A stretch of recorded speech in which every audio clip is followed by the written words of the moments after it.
Yes. Good evening, all of you. Let us start with the next topic in this chapter. See, in the last lecture, we already discussed about the stability of nucleus and also the factors causing the stability. We understood the graph of binding energy per nucleon, right?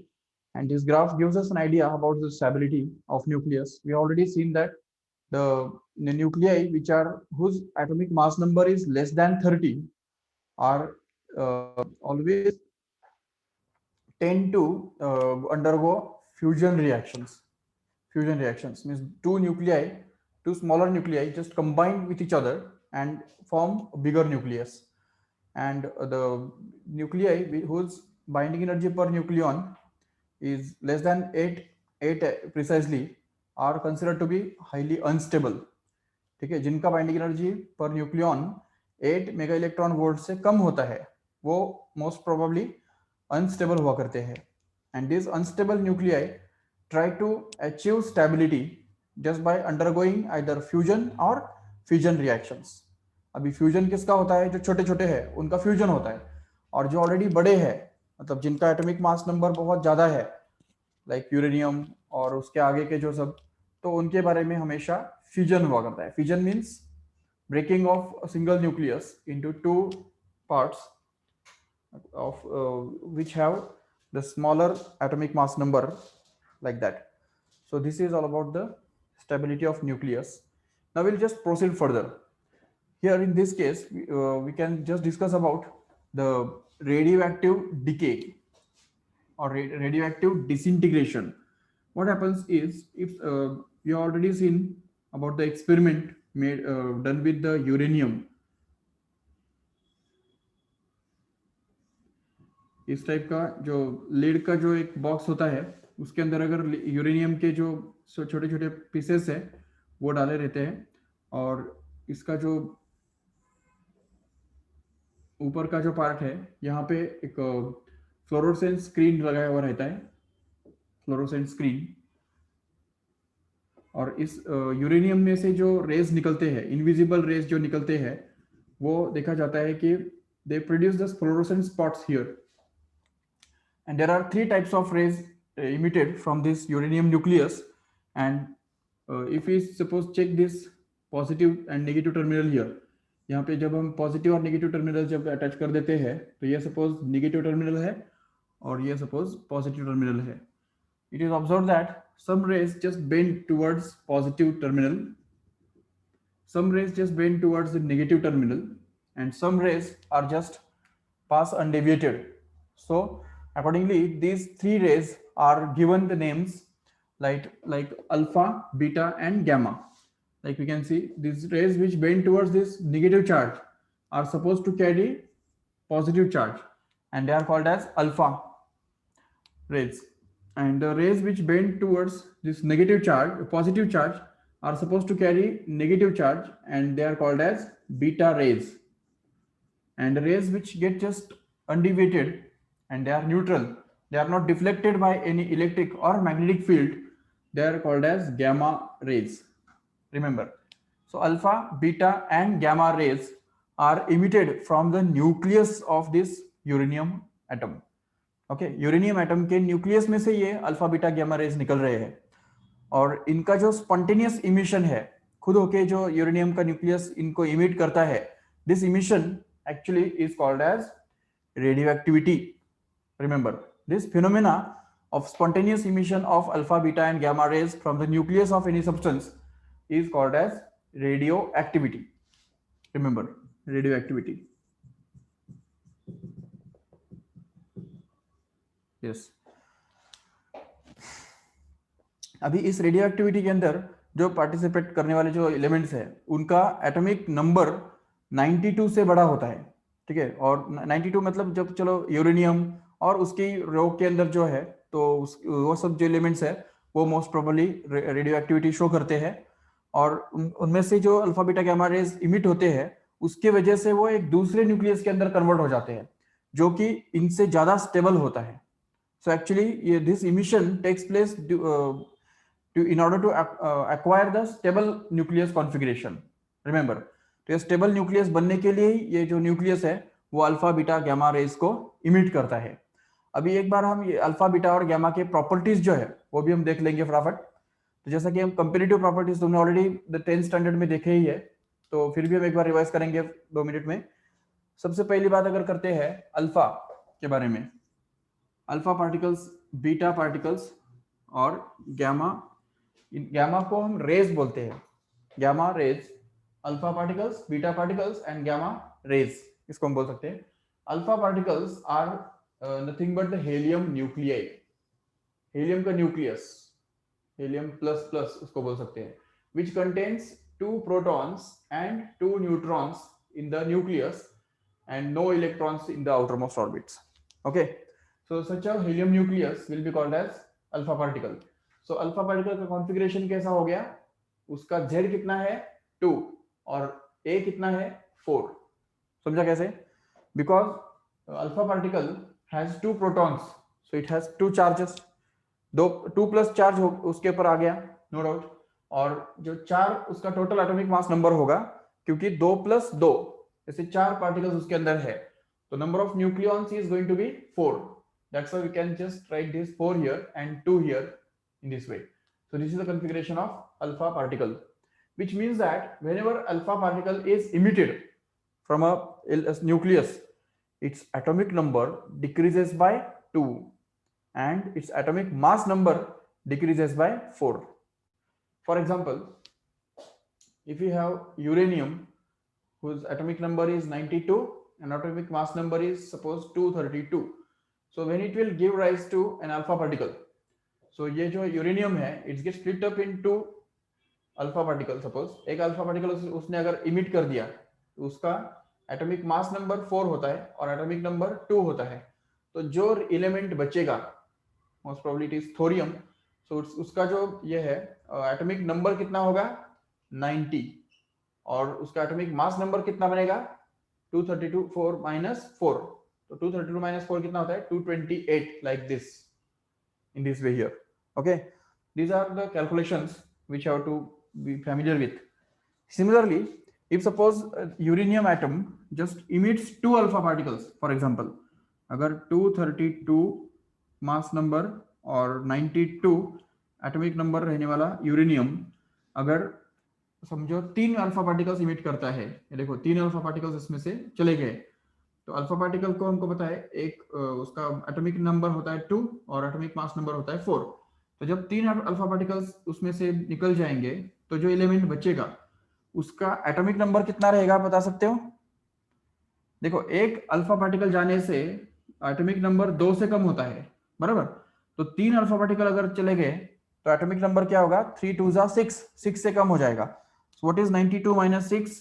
It comes out to be 86, correct है. And at the same time एक alpha particle जाने से atomic mass number 4 से decrease होता है, 4 से. तो जब 3 अल्फा पार्टिकल चले गए तो 3 4 12, 12 से ये एटॉमिक मास नंबर डिक्रीज हो जाएगा और एटॉमिक मास नंबर कितना बनेगा 332 minus 12, that is 220. Okay, so 220, like this. So these calculations we have to understand. So whenever this a nucleus emits alpha particle, its mass number and atomic number changes, in fact decreases. Atomic number decreases by 2 and mass number decreases by 4. and जितने alpha particles emit होंगे उसके हिसाब से in general what can we consider formula? See, if A and Z are the atomic mass number and atomic number of parent element, देखो इसको क्या बोलते हैं parent element, and जो बनता है उसको बोलते हैं daughter element. Okay, son element नहीं, daughter element. Okay, so alpha particle emit n alpha particles अगर emit होते हैं, ये चलो m इतने alpha particles अगर emit होते हैं m. okay, तो एक अल्फा पार्टिकल इमिट होने से क्या होता है 2 से एटॉमिक नंबर घटता है और 4 से मास नंबर घटता है. तो अब यहाँ पे y का जो है y का एटॉमिक नंबर कितना रहेगा Z minus 2m. Are getting this? Z minus 2m. Okay, and what will be the atomic mass number of this Y, that is daughter element? So A minus 4m. Okay, so this is here A minus 4m, correct hai? So in general, you have to remember this formula.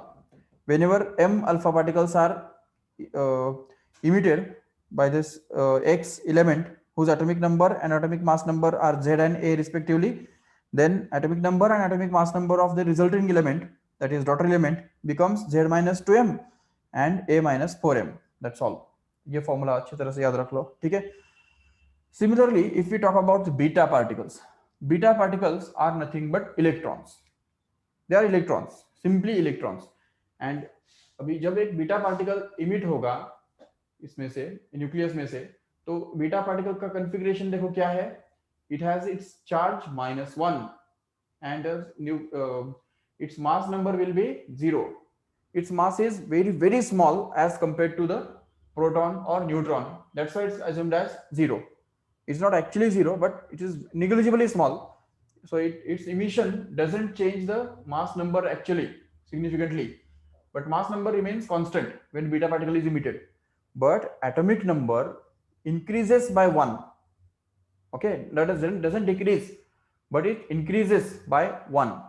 For example, if we have uranium, similar example, suppose 92 and 232, suppose this give rise to one beta particle. एक beta particle इसमें से चला गया जिसका atomic number -1 होता है और atomic mass number 0 होता है. So what will be the resulting element we get here? अगर उसको हमने कुछ p बोल दिया, या p तो चलो रिजर्व है, बट जस्ट कुछ भी बोल सकते हैं, सपोज स्टार बोल दिया. ओके, इस स्टार का मुझे बताओ एटॉमिक नंबर कितना होगा और एटॉमिक मास नंबर कितना होगा? चलो एक बात तो क्लियर है, atomic mass number will remain unchanged. That means it will be 232 only, no doubt. But what will be the atomic number here? 92 plus 1. Okay, because it's 92 minus -1. That means it becomes 92 plus 1, and hence it becomes 93. Okay, remember. So in this way, the emission of one beta particle increases its atomic number by 1. So in short, if n beta particles are emitted, what will happen? अगर इसमें से n beta particles चले गए तो क्या होगा? यहाँ पे 92 प्लस n आ जाएगा. समझो ठीक से, क्योंकि एक बीटा पार्टिकल्स इमिट होने से एटॉमिक नंबर 1 से बढ़ता है, तो जितने बीटा पार्टिकल्स इमिट होंगे तो एटॉमिक नंबर उतना बढ़ेगा, उतने से बढ़ेगा. So combine together we can just write another formula, simple formula in general. तो बीटा पार्टिकल के इमिशन के लिए फॉर्मूला क्या बनेगा? देखो, A x z gives beta particle, n beta particles suppose, whose atomic number is -1 and atomic mass number is 0. So resulting element Y will have its atomic mass number same, that is A here, but the atomic number here will become Z plus n. समझा ठीक से? This is the formula for the emission of beta particles. Remember, whenever only beta particles are emitted, then in that case we can just remember this as a formula.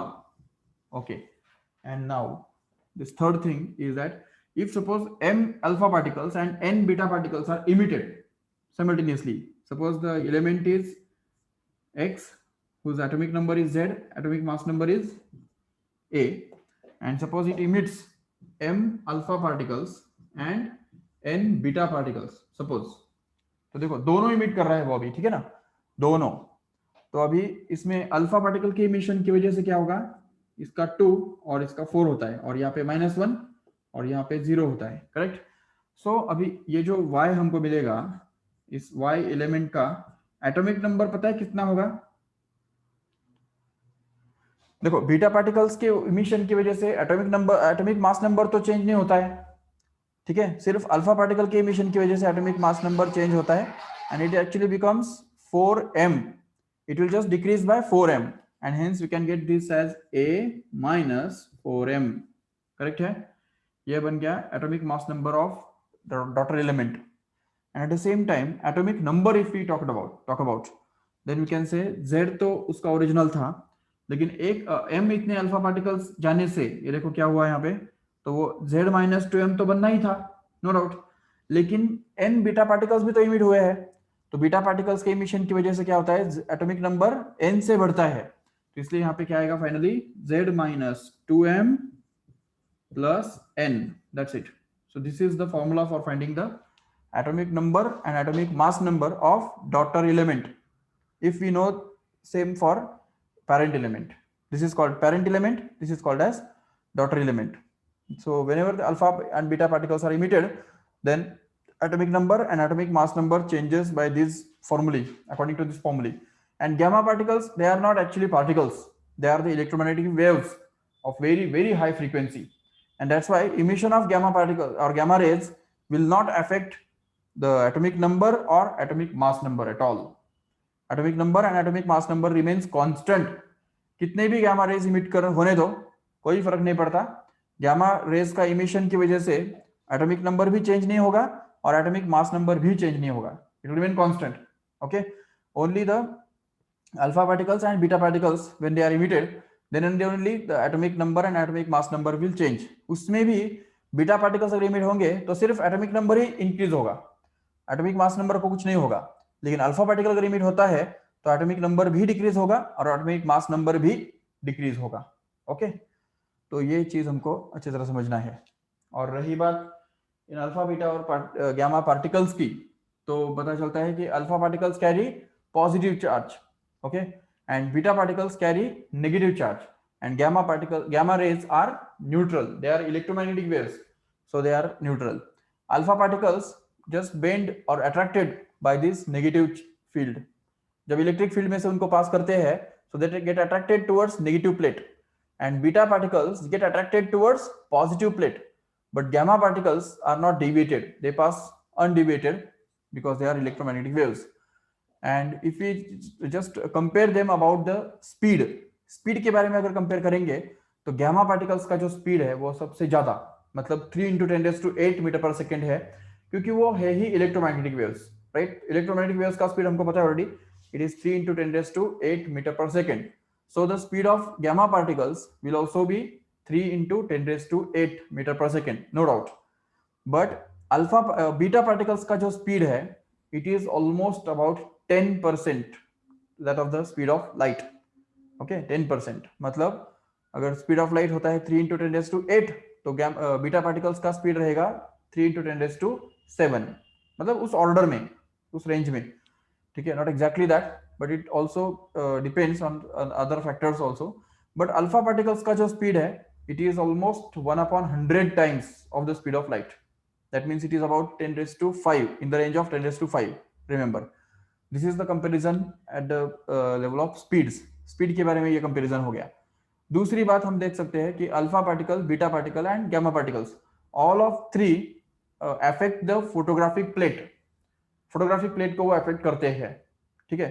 And they also produce the fluorescence in the material और fluorescent material like zinc sulphide, ठीक है ना. तो zinc sulphide का जो screen होता है, just like computer screen, उसके ऊपर जब ये अल्फा पार्टिकल्स या बीटा पार्टिकल्स या गैमा पार्टिकल्स इंसिडेंट होते हैं, तो जहां पे वो इंसिडेंट होते हैं वो पार्ट ग्लो होता है, ठीक है. ये बात याद रखो ठीक से. इससे भी आगे जाके alpha gamma rays have a very high tendency, very high penetrating power. Remember, gamma rays जो है उनका पेनिट्रेटिंग पावर बहुत ज्यादा है. They can penetrate the 4 mm lead sheet also.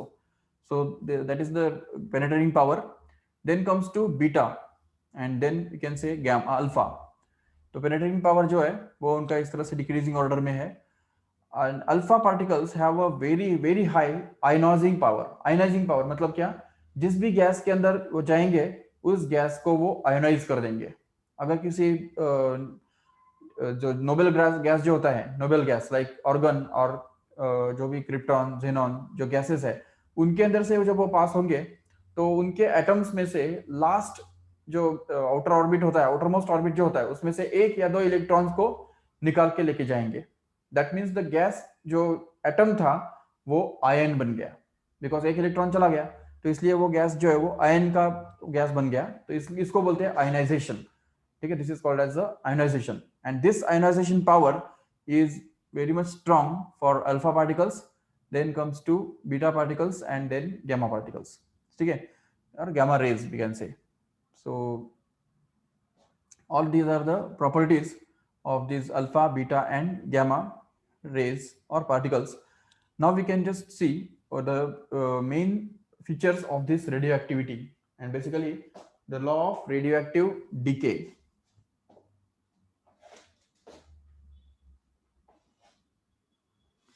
देखो यहाँ पे होता क्या है कि कोई भी substance just like uranium or radium, if it is kept in some medium, then it will start emitting these alpha, beta and gamma particles from its nucleus. So अगर हमारे पास मान लो कि ये रेडियोएक्टिव एलिमेंट है जिसके अंदर 100 एटम्स है, example लेते हैं, चलो 100 एटम सपोज है, तो क्या होगा कि स्टार्टिंग में, क्योंकि जैसे ये एलिमेंट फॉर्म होगा तो it will be radioactive element. Radioactive element जैसे ही फॉर्म होता है तो all it's atoms start emitting alpha beta particles. Okay, समझो एक रिएक्शन है, तो ये हम बोलते हैं कि ये जो ए है, ये चलो एक्स है, एक्स जिसका जेड और ए एटॉमिक नंबर है, atomic number and atomic mass number, it gives out alpha particle, ठीक है, whose atomic number is 2 and atomic mass number is 4, and forms another element whose atomic mass number is a minus 4z and atomic number is going to be z minus, sorry, a minus 4 and z minus 2. Okay, ये एक reaction है। अभी ये reaction एक atom के लिए होने वाला है, ठीक है, लेकिन इसमें एक ही एटम है क्या? नहीं, बहुत सारे एटम्स है, just like you can see 100 atoms are there. So अभी ये रिएक्शन जिस एटम के लिए हो गया उसको हम बोलेंगे it has disintegrated, ओके, और डिकेड।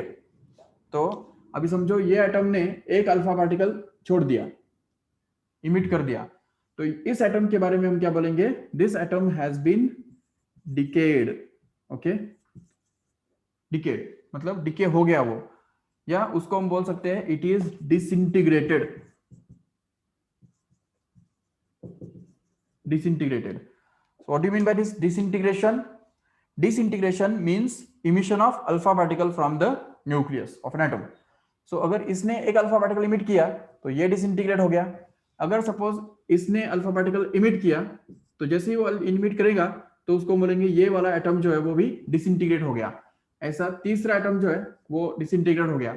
ऐसे जब हम देखेंगे जैसे ये एलिमेंट फॉर्म होता है तो स्टार्टिंग में बहुत सारे जो एटम्स है वो डिसइंटीग्रेट होते हैं। The rate of disintegration is very large और very fast in the initial time of the formation. Just after the formation of this radioactive element, the rate of disintegration is at its peak level. मतलब rate of disintegration जो है वो सबसे ज्यादा होता है starting में, क्योंकि बहुत सारे जो एटम्स है वो अनडिसइंटीग्रेटेड होते हैं और उसकी वजह से स्टार्टिंग में या हम या कहे कि एक पहले 1 घंटे के अंदर 1 hour we can say, within 1 hour almost 50 atoms just get disintegrated. ठीक है, ये जस्ट एग्जांपल के तौर पे मैं दे रहा हूं कि 1 घंटे के बाद जो 100 थे पहले, तो 100 में से 50 जो है वो डिसइंटीग्रेट हो गए और बचे कितने अभी? सिर्फ 50। ठीक है, तो we can show it in this here in the diagram that 50 atoms will have been disintegrated and only 50 atoms are left undisintegrated or undecayed so far after 1 hour. Now what will happen after 1 hour more, means 2 hour we can say. तो और 1 घंटा अगर रुकते हैं तो पता चलता है कि देखो अभी ये जो डिसइंटीग्रेट हो गए उनका तो कोई सवाल नहीं पैदा होता, उनको तो अभी डिसइंटीग्रेट होना ही नहीं है। जो बचे हैं, जो डिसइंटीग्रेट होने बाकी है, तो उसमें से 25 डिसइंटीग्रेट हो जाएंगे 1 घंटे के बाद और 25 फिर से अनडिसइंटीग्रेटेड रहेंगे। तो देखो ये 50 जो ऑलरेडी हो गए वो छोड़ के बाकी इस 50 में से 25 और डिसइंटीग्रेट हो जाएंगे और जो 25 बाकी है वो अभी बचे रहेंगे. They are left undisintegrated, still so far. Now if we see after still 1 hour, one more hour, matlab after 3 hours, what will happen is, out of this 25 undisintegrated atoms, only half, means 12, almost 12 atoms will just get disintegrated, and 12 atoms will remain as undisintegrated. That means now 50, 25 and 12 have been disintegrated, but remaining 12 or 13, we can say, have been undisintegrated here at this point. Again, after 1 hour, we can say out of this 12, only 6 will disintegrate, and remaining 6 will just be left undisintegrated at that time after 4 hours. Getting it? So this continues. Yeah, this is the nature of the disintegration. This happens in case of disintegration. That means, in short, हम क्या बोल सकते हैं, इस example से हमको क्या पता चलता है कि जैसे जैसे टाइम बढ़ता जाता है, तो जैसे हम आगे बढ़ते हैं, तो वैसे वैसे क्या होता है कि जितने, अभी देखो स्टार्टिंग में बहुत सारे एटम्स, सबसे ज्यादा एटम्स अनडिसइंटीग्रेटेड थे, राइट? तो इसलिए स्टार्टिंग में रेट भी तो ज्यादा था डिसइंटीग्रेशन का. So more number of atoms were disintegrating per second, but when the undisintegrated atoms left behind just decreases up to 50. So rate of disintegration also decreases in that proportion. Again, when the undisintegrated atoms, when we left as 25 only, then in that case the rate of disintegration also decreases in that, according to that proportion, and so on like that. जैसे जैसे हम आगे बढ़ते हैं तो number of अनडिसइंटीग्रेटेड atoms come कम कम कम होते जाते हैं. स्टार्टिंग में 100 थे, फिर 50, फिर 25, फिर 12, फिर 6, 3, ऐसे. और जैसे जैसे अनडिसइंटीग्रेटेड एटम्स कम होते जा रहे हैं, वैसे रेट भी कम होता जाता है. इसको मैं एक सिंपल सा एग्जांपल के तौर पे हम बता सकते हैं. मतलब वो ज्यादा रिलेवेंट नहीं है, बट जस्ट एक अंडरस्टैंडिंग के लिए तुमको ये बहुत अच्छा होगा. डेली लाइफ एग्जांपल है. मान लो कि किसी एक आदमी के पास सपोज 10 लाख रुपए है. ठीक है, 10 लाख रुपए है. अभी वो अगर उसको खर्चा करने के लिए अगर ट्राई करेगा, तो हो सकता है कि स्टार्टिंग में जब वो सोचेगा, तो वो ये सोचेगा बहुत पैसा है, 10 लाख मतलब बहुत हो गया. तो बहुत पैसा होने की वजह से वो क्या करेगा, स्टार्टिंग में बहुत बड़ी बड़ी चीजें खरीदी करेगा. सपोज उसने फ्लैट खरीदी कर लिया, या कोई कार खरीदी कर लिया, कोई ये अलग अलग जो बड़ी बड़ी चीजें है. इन शॉर्ट कहने की बात क्या है कि वो बड़ी बड़ी चीजें खरीद कर लेगा. लेकिन अभी सपोज कुछ समय के बाद उसको ऐसा लगता है कि अरे अभी 10 लाख में से 5 लाख तो चले गए, अभी सिर्फ 5 ही लाख बचे हैं. तो वो क्या करेगा, तो वो थोड़ा सा उसका जो रेट ऑफ कंजम्पशन है, मतलब रेट ऑफ एक्सपेंसेस है, वो भी कम करेगा. तो वो थोड़ा छोटी छोटी चीजें खरीदी करेगा. हो सकता है कि थोड़ा कुछ जो जरूरी चीजें हैं वही सिर्फ खरीदी करेगा, ताकि वो जो उसके पास पैसा बचा हुआ है वो जल्दी खत्म ना हो जाए, वो थोड़ा कुछ बचा रहे उसमें से. ठीक है, तो और सपोज, लेकिन फिर भी खर्चा तो करना ही पड़ेगा, खर्चा तो चल ही रहा है. बट सपोज कुछ देर के बाद या कुछ दिन के बाद अगर उसको लगता है कि मान लो अभी 50 लाख में से भी, सॉरी 50,000 में से भी, सॉरी 5 लाख में से भी सपोज और थोड़ा सा खर्चा हो गया, 1 ही लाख बचा है. अभी सपोज 1 लाख रुपया बचा है, तो अभी वो क्या करेगा, और थोड़ा धीरे धीरे खर्चा करेगा, और थोड़ा उसको वो जो खर्चा करने का जो है वो रेट कम हो जाएगा. अगर कुछ देर के बाद अगर ऐसा होता है कि सिर्फ 50,000 बचे हैं, तो वो और थोड़ा कम रेट से स्लोली वो खर्चा करेगा. और अगर आगे चल के थोड़े दिन के बाद अगर बस पता चलता है कि 10,000 ही बचे हैं, तो वो उसको भी और कम रेट से खर्चा करेगा. खर्चा तो करेगा, but rate will just go on decreasing as the number of, means as it's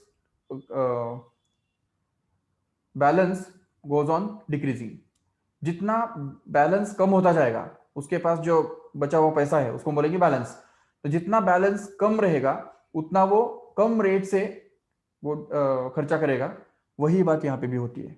देखो ठीक से, स्टार्टिंग में जब बैलेंस 100 था, तो उस समय रेट भी फास्ट था, बहुत हाई स्पीड में फटाफट सब एटम्स जो है वो डिसइंटीग्रेट हो रहे थे. लेकिन जब 50 बैलेंस बचा, बैलेंस मतलब क्या, अनडिसइंटीग्रेटेड न्यूक्लियाई और अनडिसइंटीग्रेटेड एटम्स वी कैन से. जब अनडिसइंटीग्रेटेड एटम्स 50 बचा, तो उस समय रेट भी आधा हो गया, रेट भी कम हो गया.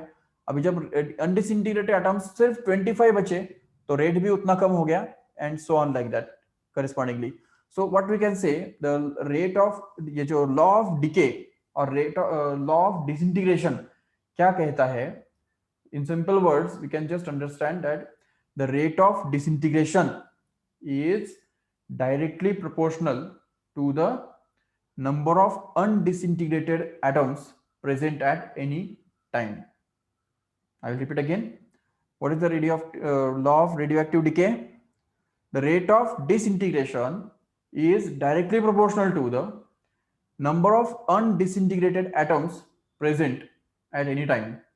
Atoms नहीं, nuclei actually, है कि नहीं, क्योंकि disintegrate तो nuclei हो रहे हैं ना. So how can we write it in the mathematical form?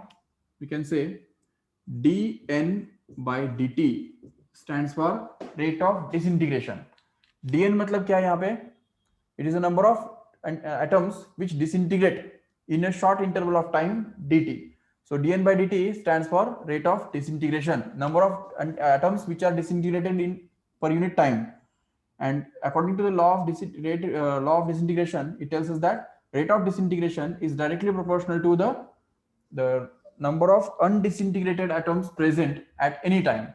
So number of undisintegrated atoms present at any time is denoted by n. And this ये जो dN by dt है, it is the rate of disintegration which depends directly on n. So this is the law of decay which can be put in the mathematical form. Even इससे भी आगे जाके अगर हम यहाँ पे कांस्टेंट ऑफ प्रोपोर्शनलिटी अगर इंट्रोड्यूस करेंगे which is denoted by lambda which is called as decay constant. Okay, decay constant बोलते हैं उसको. So this lambda into n ये हम यहाँ पे इंट्रोड्यूस कर सकेंगे. So this is the differential form of law of disintegration. Remember, this is the law of disintegration. Now, if we want to express it in terms of integral form, इसको अगर integral form में अगर express करना है, so let us separate the variables, treat it as a differential equation, and just get this dN upon n is equal to lambda into dt. Actually, a minus sign will be here just because the rate of disintegration is going to be negative because it is a disintegration. Disintegration मतलब क्या? Number of atoms undisintegrated atoms is going to decrease with time. जैसे जैसे time बढ़ता जाएगा वैसे वैसे number of disintegrated atoms undisintegrated atoms जो है वो कम होते जा रहे हैं कि नहीं. अनडिकेड एटम्स क्या हो रहे हैं? कम हो रहे हैं. पहले 100 थे, फिर 50 बचे, फिर 25 बचे, फिर 12 बचे, ऐसे कम कम कम होता जा रहा है. तो जो चीज कम होता है उसका रेट क्या होता है? नेगेटिव. और इसलिए यहाँ पे माइनस साइन आएगा. यहाँ पे भी हम ये माइनस साइन लिख सकते हैं और ये माइनस साइन यहाँ पे कैरी फॉरवर्ड होगा. ठीक है. अभी इसको डिफरेंशियल इक्वेशन ट्रीट करके हम इंटीग्रेट कर सकते हैं. If you integrate both sides then just we can get this integration of dN by n which happens to be equal to integration of minus lambda into dt. Correct है. ये हमने integration किया and plus constant of integration is denoted by c. Okay, now let us integrate this. Just like we can say that this integration of dx upon x is going to be log of x, so we can get this as log of n, obviously to the base e here, and here it is going to be minus of lambda is constant, dt का integration t बनेगा plus c as it is, that is the constant of integration. Now in order to find out this constant of integration, we will just take the help of initial condition. When time t was 0, मतलब initial condition, at that time the number of disintegrated atoms or number of undecayed nuclei was full, that is n naught. तो initially अगर n naught इतने अनडिसइंटीग्रेटेड elements अगर atoms अगर present है, ऐसा अगर हमने मान लिया तो वो टाइम t इक्वल टू 0 का हो गया कि नहीं. तो यहाँ पे अगर हम डाल देंगे t इक्वल टू 0 और n के बदले n naught, तो हमको ये c का वैल्यू निकल आएगा. तो वो बनेगा log of n naught to the base e is actually going to be minus of lambda into 0 plus c, and hence in the next step we can just write down this as log of n naught to the base e is going to be 0 plus c, मतलब c. So c का value निकल आया, that is log of n naught to the base e. If you just put this value of c in equation number 1, suppose this is equation number 1, then what we get in the next step is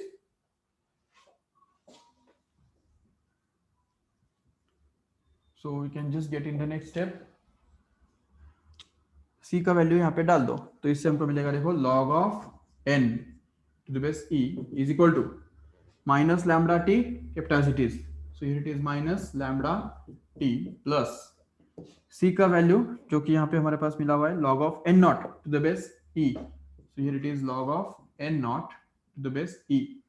अच्छा, अभी तुम्हारे text book के अंदर ऐसा हो सकता है कि यहाँ पे log of n to the base e को ln लिखा हुआ है, इट्स ओके, ln का मतलब ही log of to the base e होता है, ये याद रखो ठीक से, तो ln लिखो या log to the base e लिखो, एक ही बात है, नो प्रॉब्लम, ठीक है.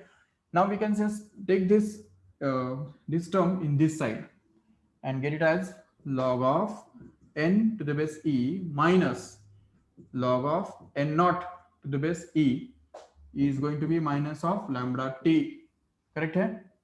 And now log of a minus log of b comes out to be log of a upon b, right? So we can just get this as log of n upon n naught is going to be minus lambda t, right? Obviously to the base e here. And as we already know that when this log goes in that side, it becomes e raised to. Okay, so we can just write this equation as n upon n naught is equal to, उस तरफ जाके e raised to minus lambda t बन गया. And if we just take this n naught also in that side, then we can just get this n simply is equal to n naught into e raised to minus lambda t. This is actually the integral form of this equation. Okay, law of decay. So this is the integral form of this law of decay. Remember, n is equal to n naught into minus lambda t. Remember, and if we draw the graph between n and t on the graph paper, y axis पे हमने number of undisintegrated nuclei डाल दिया और time जो है वो x axis पे डाल दिया. So the graph looks like this. It is exponentially decreasing. Exponential in the sense it will cut y-axis at particular point, that is n naught here. तो यहाँ पे ये जो y-axis पे जो हमने डाला है वो तो n है, बट जहाँ पे वो कट करता है इस y-axis को तो वो है n naught. So it will start from n naught, but it will go on decreasing continuously and exponentially, but it will never touch this x-axis here. It will just go on decreasing and decreasing only, but never reach this zero. It will never touch this x-axis here. This is the nature of the graph between n and t here. और एक important concept यहाँ पे है जिसको हम बोलते हैं half life period, जो तुमने ऑलरेडी केमिस्ट्री के अंदर भी देखा होगा. हमारा जो केमिकल काइनेटिक्स का जो चैप्टर है उसके अंदर भी तुमने ये देखा होगा concept half life period. What do mean by this half life period? Half life period is the time taken by this undisintegrated nuclei to reduce up to half of its present value is called as half life period. मतलब एक ऐसा समय जिसके बाद जितने पहले present थे उसके आधे बचते हैं, आधे नंबर ऑफ एटम्स बचते हैं अनडिसइंटीग्रेटेड, उसको हम बोलते हैं half life period. So okay, ये लिख लिया पूरा. Okay, see this equation is also worth important.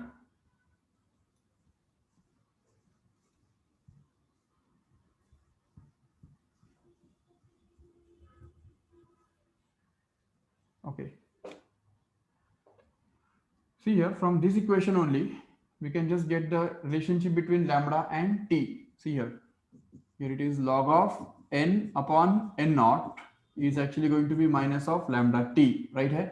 So if we just take this minus sign in this side, then we get this lambda t is equal to minus of log of n upon n naught, right? But as we know that this n log a मतलब क्या होता है, log of a raised to n हुआ करता है. मतलब ये जो n है वो ऊपर जाता है, न्यूमरेटर इंडेक्स में चला जाता है. तो उस हिसाब से अगर देखा जाए तो ये -1 माइनस मतलब क्या है यहाँ पे, इट इज -1 एक्चुअली, राइट है. This -1 will just get shifted to the index and hence we can write that lambda t is going to be log of n upon n naught whole raised to -1. And we know already that raised to -1 का मतलब क्या होता है, reciprocal, and hence we can just get this lambda into t to be simply equal to log of n naught upon n, because इस raised to -1 का मतलब क्या होगा, इसका reciprocal मतलब n naught ऊपर n नीचे. So we can just say that this lambda is actually going to be equal to log of n naught upon n divided by t. But don't forget here that this log is to the base e here. Okay, इस log का base कितना है, e है. लेकिन जैसा कि हम जानते हैं कि log टेबल जब हम यूज करते हैं तो वहां पे log का जो बेस है वो 10 लिया जाता है. So always remember, whenever we have log to the base e, we always have an option to convert it into log to the base 10 just by multiplying it by 2.303. Remember, and if we do it here, then we can get this lambda is equal to, here if we want to change this log to the base e into log to the base 10, then we'll have to just introduce this 2.303 as a constant, and that is multiplied with log of this n naught upon n, that is to be divided add to the base 10, and that is upon t here. So this is the expression for decay constant. Remember, the decay constant can also be found out if you know the time, and if you know the decay constant, we can find out the time for which this fraction becomes something constant like this. और अभी let's wait.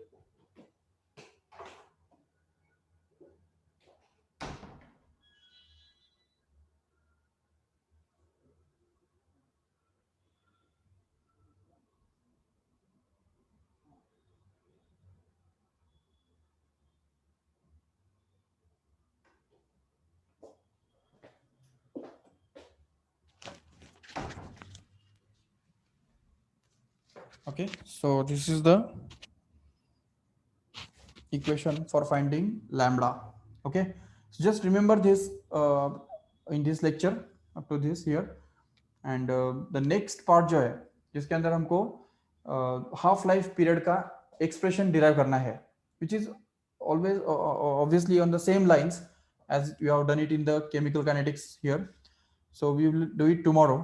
And also average life जो है, average life का भी expression हमको ढूंढ के निकालना है, वो भी हम कल के लेक्चर में करेंगे. ठीक है,